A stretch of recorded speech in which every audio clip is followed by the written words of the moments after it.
Високите цени и нискиот стандард евидентно го намалија квалитетот на исхраната кај најголемиот дел од граѓаните. Она што некогаш беше нормално, сега е луксус, а некои тврдат дека јадат и помалку. Па до време сме седели, па сме имали. Сега да ви растедеш пари што не. А дали како порано што се јадело се што се сака? Не. Штедат ли луѓето на храната? Па мислам дека штедат. Прво пензии мали. Не стасуват никако. Зависи од примањата што ги имаме.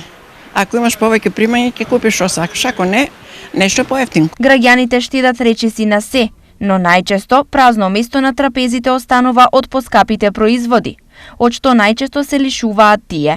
Абе за јадете, месо нема беше ефтино, се беше.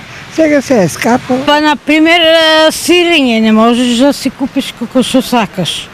Мора да тражиш некој поевтино и тоа растителнито ќе го земеш. Месо, нема месо.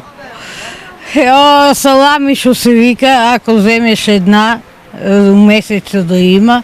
Па и овошето и зеленчуко. Поготово месните производи се многу скапи.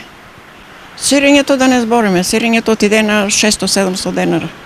И према тоа не можеш да си земеш за право да земеш канта сирење како што сме земале ние кога сме биле млади.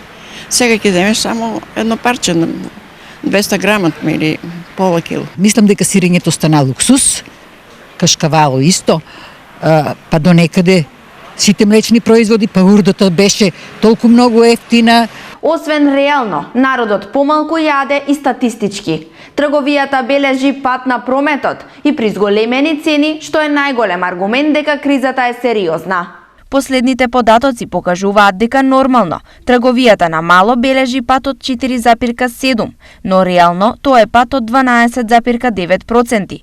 Пат има и кај горивата, и тоа номинално за 0,6, но реално тоа е за 8,2%. Во моментов, потрошувачката кошница чини 49.345 денари, но таа сума не сите може да ја издвојат, што е причина за се полошиот квалитет на исхрана.